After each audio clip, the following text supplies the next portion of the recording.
Isang nakakagulat na balita, mga sangkay. Ang Prime Minister ng Israel ay mayroon pong pambihirang order sa kanyang mga kasundaluhan. Ito ay ang full occupation sa buong Gaza. Ang ibig sabihin, sasakupin na nila, mga sangkay, ang buong Gaza. Ngunit isa po sa mahalagang katanungan dito, mga sangkay, at palaisipan, ang hakbang na ito nga ba ay patungo na sa planong pagkupkup sa buong Old City of Jerusalem para sa pagpapatayo ng ikatlong templo?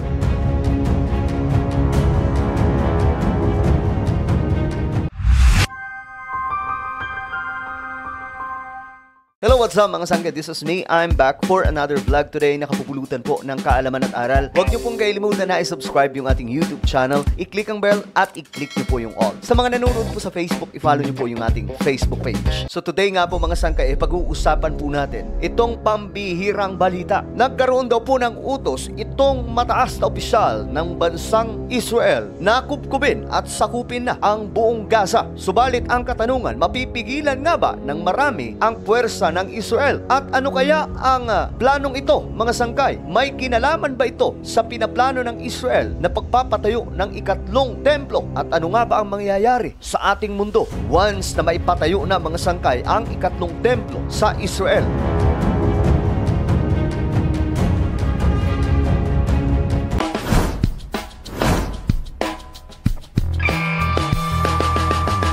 Ayon po sa report, mga sangkay, itong si Prime Minister Benjamin Netanyahu ng Israel ay nag-decide para magkaroon daw po ng buong puwersang pananakop sa buong Gaza Strip. Ito daw po ang plano ngayon ng IDF operations, ang i-expand ang area, mga sangkay, para daw po makuha pa ang lahat na hawak ngayon, mga sangkay, ng mga kalaban ng Israel. Ibig sabihin, mga sangkay, puwersahan na po itong gagawin ngayon ng bansang Israel. Ang puwersa ng Israeli Defense Force ay tutungo na, mga sangkay, sa isang pambihirang misyon, ang kupkubin ang buong area ng Gaza.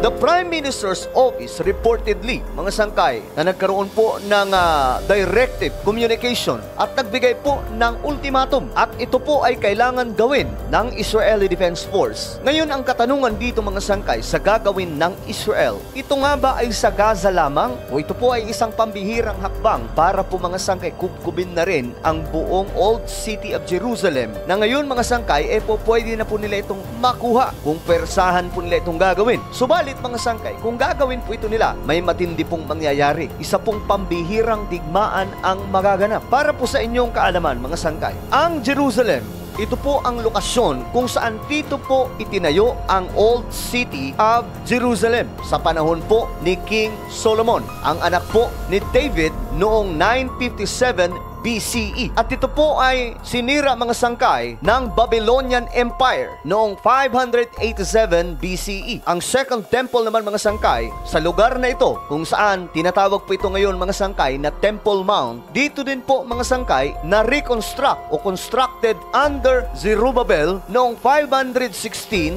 BCE and was later renovated by King Herod and was ultimately destroyed by the Roman Empire noong 70 CE. So dalawang beses, mga sangkay, nagkaroon ng destruction ang banal na syudad ng Israel.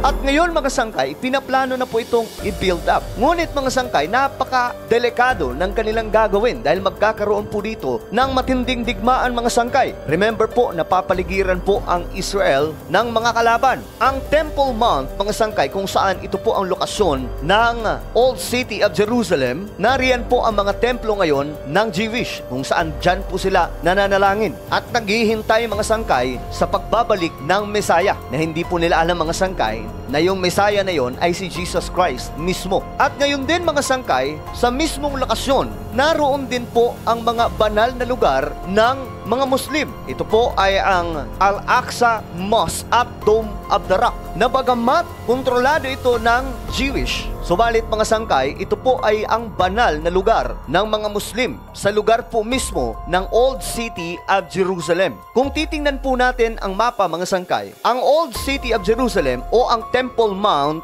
ay halos nasa gitna po siya mga sangkay ng Israel sa may West Bank. Para po siyang isang isla. At sa lugar na ito, nahahati. Ang kabilang side ay nasa Jewish at ang kabilang side naman mga sangkay ay sa mga Muslim. Yan po yung kanilang banal na lugar. Ngunit matagal na pong gustong gawin ng Israel na mabalik sa kontrol ang buong area at makuha na po ng tuluyan. At sila na po muli ang magmay-ari sa buong lugar at maipatayo dyan mga sangkay ang third temple. Ngunit mga sangkay, ano nga ba ang mangyayari kapag naipatayo na po ang third temple? Isa lamang po yan mga sangkay sa palatandaan na babalik na ang ating Panginoon. Itong planong pagpapatayo ng ikatlong templo dyan sa Israel. At may mga balita nga pong lumalabas na dahil nga po hindi ganun kadali ang pagpapatayo ng templo sa ibabaw ng lupa, sila daw po ngayon ay nagre-reconstruct ng templo sa ilalim ng lupa mga sangkay sa may Temple Mount. Ito na nga ba mga sangkay ang simula ng talagang namang pagsakop at pagpapatayo ng ikatlong templo na isa sa malaking propesiya na nakasulat po sa Biblia. Ayon nga po mga sangkay, kung saan kapag naipatayo na po itong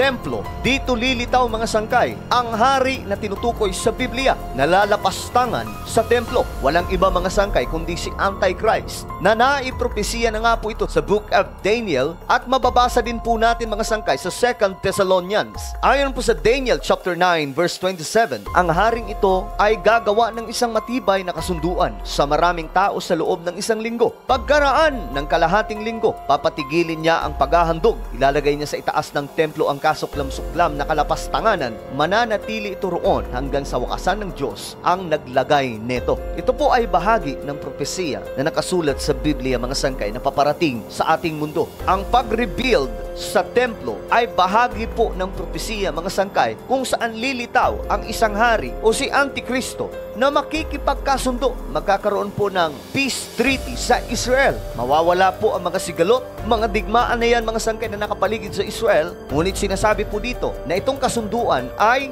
7 years o isang linggo. Ngunit pagkaraan po ng 3.5 year o kalahating linggo mga sangkay, sisirain ni Antichrist ang kasunduan at dito na mga sangkay magkakaroon ng malaking problema ang Israel o ang mga Hudyo. Ayon po sa Daniel chapter 11 verse 31, uutusan ng hari ng hilaga ang kanyang mga sundalo na lapastanganin ang templong kanlungan. Ipapatigil niya ang araw-araw na paghahandog at ilalagay ang kasuklam-suklam na bagay na magiging dahilan ng pag-iwan sa templo. Ganyan po kalala ang gagawin mga sangkay nitong Antikristo, kung saan magkakaroon nga po ng malaking distraction dyan sa Israel. Gigirahin ang Israel ng maraming mga bansa sapagkat ang taong ito ay magiging ma-impluensya, lalong-lalo na pagdating po sa mga leader ng buong mundo. Ang propesiya sa Old Testament sa Book of Daniel ay nakumpirma nga po mga sangkay sa New Testament. Mababasa po natin sa 2 Thessalonians chapter 2 ang pambihira at nakakakilabot na mangyayari sa future. Ayon po dito mga sangkay, itataas niya ang kanyang sarili at kakalabanin ang lahat ng kinikilalang Diyos at sinasamba ng mga tao. Uupo siya sa templo ng Diyos at magpapakilalang siya ay Diyos. Pero mga sangkay, hindi po ganun kabilis ang mangyayari. Dahil sa unang part ng kanyang pakikipagkasundo sa Israel, magpapakita daw po siya ng mga kababalaghan, kapangyarihan mga sangkay na mapapaniwala po niya mismo itong mga Israelita o mga Jewish at aakalain pa nga po nila mga sangkay na ito na po ang Mesaya. Ngunit kapag pinatigil na po ni Antikristo ang kanyang kasunduan sa Israel, dito na nga po magaganap ang katakot-takot na event. Ayon po sa propesiya sa Biblia, mababasa po natin sa Matthew chapter 24 ang pambihirang mangyayari. Ayon po sa Matthew chapter 24 verse 15 hanggang 21, kapag nakita ninyong nagaganap na sa dakong banal ang kasuklam-suklam na kalapastangan ng tinutukoy ni Propeta Daniel, unawain ito ng nagbabasa. Ang mga nasa Judea ay dapat tumakas papunta sa kabundukan. Ang nasa bubungan ay huwag nang mag-aksaya ng panahon na kumuha pa ng kahit ano sa loob ng bahay. At ang nasa bukid ay huwag nang umuwi upang kumuha ng balabal. Sa mga araw na iyon, kawawa ang mga nagdadalang tao at mga nagpapasuso. Ipanalangin ninyo na ang inyong pagtakas ay huwag mapataon sa taglamig o sa araw ng pamamahinga, sapagkat sa mga araw na iyon, ang mga tao po'y magdaranas ng matinding kapighatiang hindi pa nararanasan mula nung likhain ang sanlibutan hanggang sa ngayon at hindi na mararanasan pa kahit kailan. Sa ngayon mga sangkay, ready na nga po ang materyales ng Israel na ipatayo ang Third Temple. Naroon na rin po ang mga heifer na gagawin pong alay. Patunay lamang ito mga sangkay na tayo po ay nasa huli-hulihan na pong panahon bago po ang araw ng rapture o pagbabalik ni Jesus Christ.